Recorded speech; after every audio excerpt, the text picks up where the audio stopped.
大家好!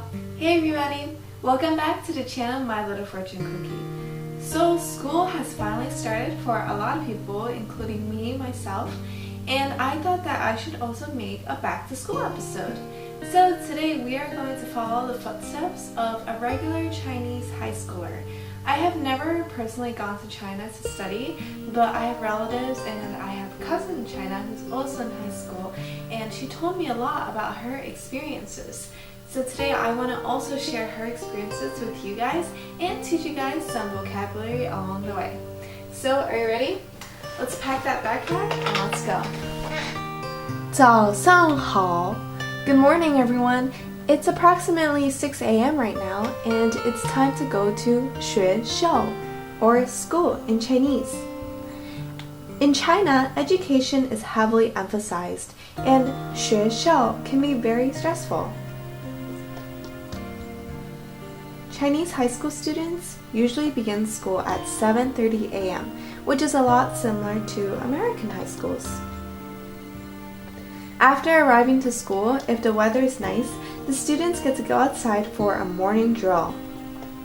There are a lot of stretches involved and exercises, and most of all, students get a nice breath of fresh air before they enter the school.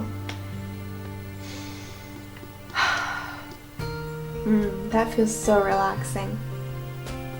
It's a lot similar to PE classes in America, and it's a very, very healthy lifestyle.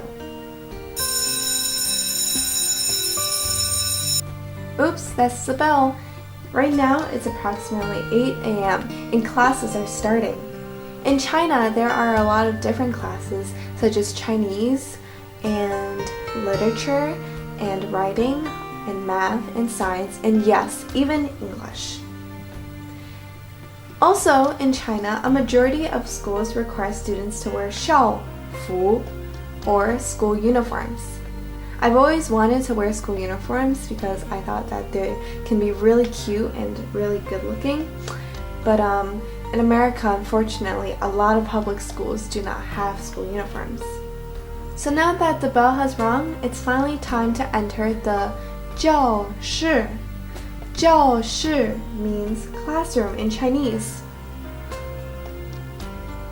Oh look, it's the teacher.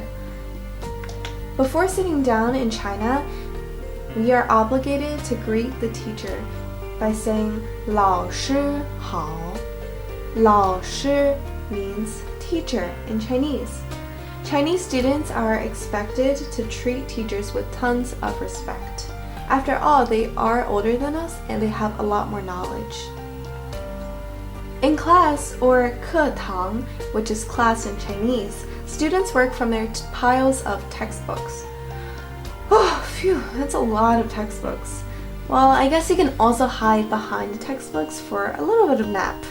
But let's pretend I didn't say that.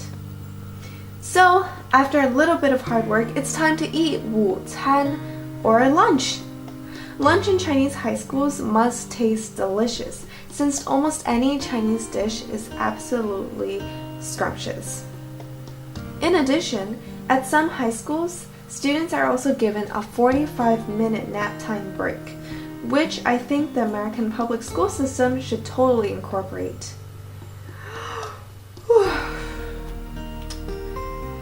But after those two pluses, it's back to studying. It's actually a lot more stressful for Chinese high school students than American high school students. In America, we have the SATs and the ACTs, both of which could be taken as many times as we want. But in China, the equivalent of those exams is called 高考, and you can't take that test as many times as you want. Actually, you only get one chance, and that one test will determine your future. Honestly, for a bad test taker like me, that is an absolute nightmare. Oh look, it's the bell again.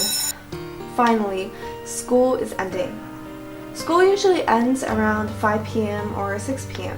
and when students go home, they face tons of 作业 or homework. It's like school all over again. At China, procrastination is honestly not an option.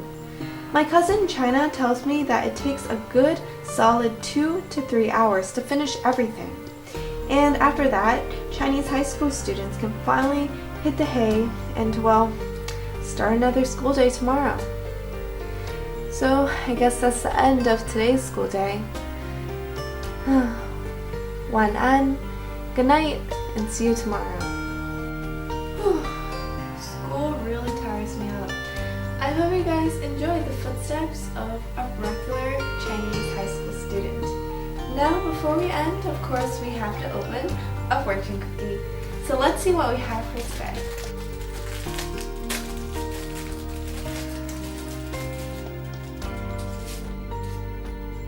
So today's Learn Chinese vocabulary is friend, 朋友, and the lucky numbers are 1, 28, 17, 40, 12, and 13.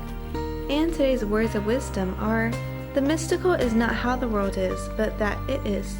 The world is full of tons of mysteries, and that would always keep us intrigued and challenged, so that we can always discover new things. There are tons of differences between schools in China and the US, but in the end, the concept of education is all the same. We're trying to discover something that we love and to grab hold of a brighter future, not just for ourselves, but for the world. And with that, I wish everyone a very, very successful school year. So guys, remember to go out there, learn Chinese, practice your Chinese, and most of all, have fun. 再见大家